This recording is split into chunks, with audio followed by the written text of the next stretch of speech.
Hi everyone, welcome back to my channel. I hope you all are doing great और मैं भी एकदम बढ़िया हूँ। सो गाइज़, मैं आज काफ़ी दिनों बाद व्लॉग बना रही हूँ।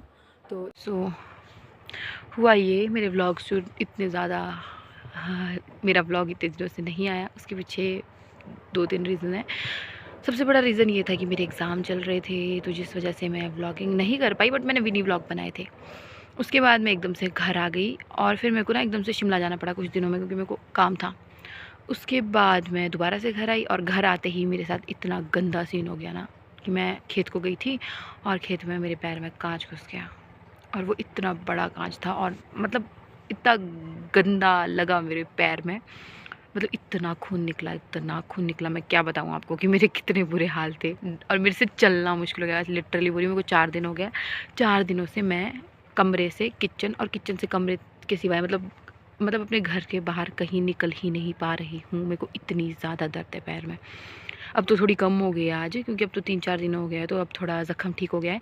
बट इतना गंदा लगा था मेरे को पैर में, मैं क्या बताऊँ। मैं रोने लग गई जिस दिन मेरे को लगी ना, उस दिन तो मैं फिर भी नॉर्मल थी कि चलो कोई बात नहीं उस दिन, क्योंकि दवाई वगैरह लगा दी थी। नेक्स्ट डे क्या हुआ, नेक्स्ट डे मतलब मेरे को इतनी ज़्यादा दर्द हुई पैर में, एकदम से मैं इतना गंदा रोई, इतना गंदा मैं क्या बताऊँ। और मेरी इतनी मतलब इतना हिम्मत नहीं थी मेरे में कि मैं हॉस्पिटल जाऊँ, क्योंकि ये था कि टेटनस का इंजेक्शन लगाना था। बट मेरे में इतनी ज़्यादा हिम्मत नहीं थी कि मैं रोड तक भी चल पाऊँ। मेरे को इतनी ज़्यादा दर्द हो रही थी, मैं बता नहीं सकती हूँ मेरे को कितनी, क्योंकि मेरे को आज तक कभी ऐसे मतलब इतना ज़्यादा लगा नहीं है कभी भी ना। तो मेरे को आदत, मतलब इतना ज़्यादा दर्द मेरे से सहन नहीं होती है।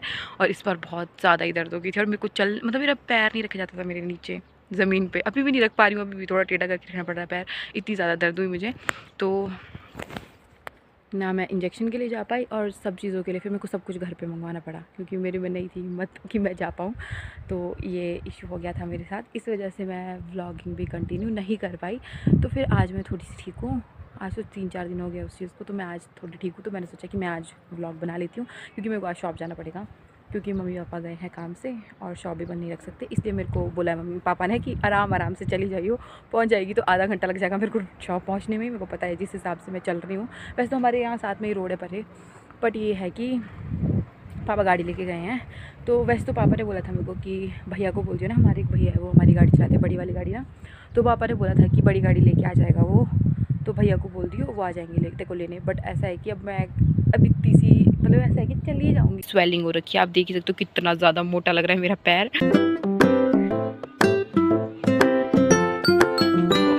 भैया अभी खेत को ये कर रहे हैं, हमारे खेत को बाड़ा बोलते हैं इसको हमारी पहाड़ी भाषा में। खेत जोत रहे हैं और बाकी साथ में और भी लोग हैं, कुछ काम कर रहे हैं खेत में, क्योंकि हमारे ये हुआ था यहाँ लैंडस्लाइड हो गया था, तो ये सारा खेत में चला गया था। तो फिर 2 दिन लग गए इसको ठीक करने में।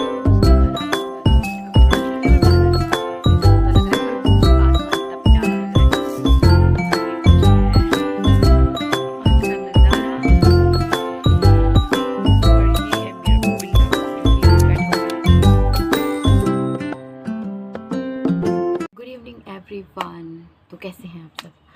तो जैसा कि मैंने बताया था कि मेरे को आधा घंटा लग जाएगा पहुंचने में शॉप तक, और वैसा ही हुआ। मेरे को आधा घंटा लग गया था शॉप पहुंचने में। तो मैं कुछ बोल रही थी और मैं ना भूल गई हूँ अब। मैं बोल रही थी आज मैं इतने दिनों बाद ब्लॉग बना रही हूँ, तो मेरे को क्या हो रहा है, मुझे बोला ही नहीं जा रहा है। लाइक मैं कंफ्यूज हो रही हूँ कि मैं क्या बोल रही हूँ करके। तो मैं बोल रही थी कि जैसे मैं लंगड़ाते हुए चल रही हूँ ना, तो मेरे से हर एक इंसान ये पूछ रहा है क्या हो गया आपको, आप ऐसे क्यों चल रहे हो, लग गया मतलब ऐसे सभी ये पूछ रहे हैं। तो मैं सभी को बता रही हूँ हाँ ऐसा हुआ था, कांच घुस गया मेरे पैर में। तो एक अंकल ने मेरे को इवन दवाई भी दी कि ये लगा लियो अपने पैर में। और जब से मेरे को पैर में लग गया ना, तब से मेरे को इतनी दवाइयाँ दे दिया सभी ने। मेरे साथ क्या हुआ, जिस दिन मेरे को लगी उस दिन तो वो शाम को लगी थी, तो मैंने थोड़ा बहुत जो भी घर पे था मैंने वो लगा दिया और मैं उसके बाद सो गई करके। फिर नेक्स्ट डे क्या हुआ, नेक्स्ट डे मेरे को बहुत ज़्यादा दर्द हुई और नेक्स्ट डे फिर दादी माँ चले गए फिर गाँव में ना। हाँ, दादी माँ चले गए थे फिर गांव में दवाई लेने ना, मतलब कॉल किया था पहले, तो उन्होंने बोला कि है हमारे पास कटने की दवाई। तो फिर दादी वहाँ चले गए थे। फिर एक जगह से दादी दवाई लेके आए। फिर जैसे आते आते ऐसा होता है ना, गाँव में घर सारे इकट्ठे इकट्ठे होते हैं, तो सभी को पता लग जाता है कि हाँ इसको लगी है। तो मेरे को कम से कम उस दिन भी 2-3 घरों से दवाई आ गई थी घर को। फिर दिन में और आई उसके बाद दवाई, शाम को भी एक मतलब आए थे वो, और वो भी खुद लेके आए दवाई। मतलब मेरे को कम से कम 5-6 घरों से दवाइयाँ आई। सो गाइस, अभी मैं घर के लिए जा रही हूँ, क्योंकि मेरी मम्मा पहुँच गए थे शॉप को। फिर मम्मा ने बोला कि तू चली जा, अभी से चलना शुरू करेगी तभी पहुँचेगी शाम तक आराम आराम से, वरना नहीं पहुँची अंधेरे तक भी। इसलिए मैं अब घर के लिए जा रही हूँ। और ये देखो पीछे आसमान, देखो आप एक बार चेक करो कितना सुंदर लग रहा है ये। आजकल ना बहुत ही ज़्यादा सुंदर लग रहा है कुछ।